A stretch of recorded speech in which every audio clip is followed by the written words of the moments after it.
Hello. In this video we are discussing about Colonial Hygiene, The Dirty Truth by Kelly White. Before anything else, please like this video and follow our YouTube channel for further updates. According to the reports provided by local Native Americans, the Mayflower Pilgrims did not have a very pleasant odor when they first landed in Plymouth in the early 17th century. These Europeans, in contrast to the Wampanoag, did not engage in regular personal hygiene practices. According to a biography written in 1965, a surviving member of the Patuxet people named Tisquantum or Squanto sought and failed to convince them to start washing. Tisquantum was also known as Squanto. According to W. Peter Ward, a professor emeritus of history at the University of British Columbia and author of the recently published book The Clean Body, A Modern History, bathing as you and I know it was very, very uncommon among Western Europeans until the later part of the 18th century. Ward is the author of the book. This was true for persons of all different socioeconomic backgrounds. It is reported that King Louis XIV of France, who reigned throughout the 17th century, only took 3 baths in his entire life. According to Ward, virtually no one in Western Europe bathed their entire bodies consistently. However, it was common to practice for people of all socioeconomic backgrounds to clean their faces and hands on a daily or weekly basis. The separatist Pilgrims and the Puritans who followed them believed that immersing one's entire body in water was harmful and that stripping off all of one's clothing to do so was impolite.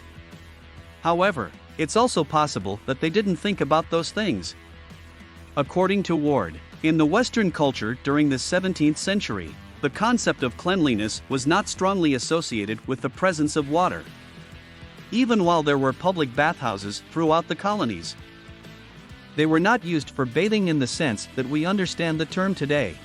Rather than being seen as a place to treat illness, bathhouses were seen either as a place for the wealthy to relax or as a form of alternative medicine. On a particularly sweltering day in the 1770s, the royal governor of the colony of Virginia went to his bathhouse to get some relief from the heat.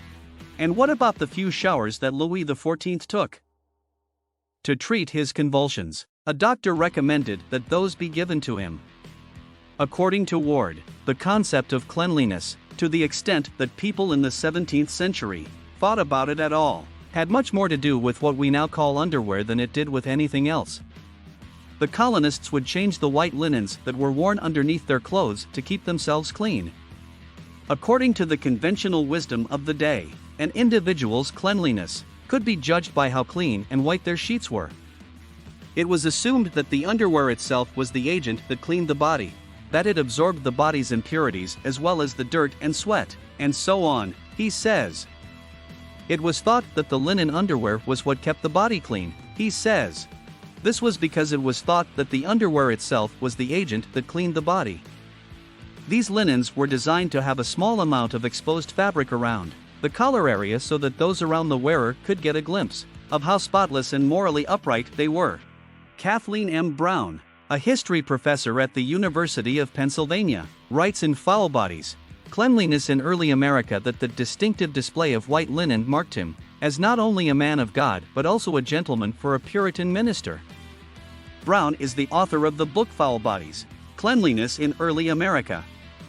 In an age not characterized by regular full-body bathing, she continues, no gentleman wearing white linen at the neck could neglect to change it regularly. For a collar worn for too many days would display his skin's effusions to the world, because a collar worn for too many days would display his skin's effusions to the world. Puritans also believed that keeping their bodies clean meant keeping their bed linens and other household items clean as well. It was regarded as both unclean and unethical to enter one's bedroom without first removing one's outer garments. A colonist living in Maine in the year 1639 wrote a letter in which he accused his maid of being sluttish for going bead with her cloth and amp stockings, which meant that she soiled her bed linens. When it came to matters of personal cleanliness, the Native Americans whom the colonists encountered had different values. The majority of Native Americans, including the Wampanoag, were known to bathe in rivers and streams openly. They also believed it was disgusting that Europeans would transport their mucus in handkerchiefs and carry them around with them. The teeth of the vast majority of indigenous people were also in significantly better condition than those of Europeans. Native Americans used a variety of techniques to clean their mouths, such as cleaning their teeth with wooden chew sticks, chewing on fresh herbs like mint to freshen their breath, and rubbing charcoal on their teeth to whiten them. All of these techniques were used to clean their mouths. On the other hand, the majority of Europeans who immigrated to the New World did not wash their teeth at all and consumed foods that were usually detrimental to their dental health. The Native Americans who the colonists came into contact with found the lack of hygiene practiced by the colonists to be more than just a nasty annoyance. Additionally, it constituted a very genuine risk. Microbes that Native Americans had never been exposed to before and consequently did not have immunity to were passed on to them by unwashed colonists. It is reported that Louis XIV, the King of France during the 17th century, only took 3 showers in his entire life. But were colonists and other people living during that period truly as dirty as some say they were? The answer is contingent on how clean is understood. It is highly improbable that colonists took a shower daily or even once per week. Some people held the belief that washing away the skin's natural oils made a person more susceptible to disease.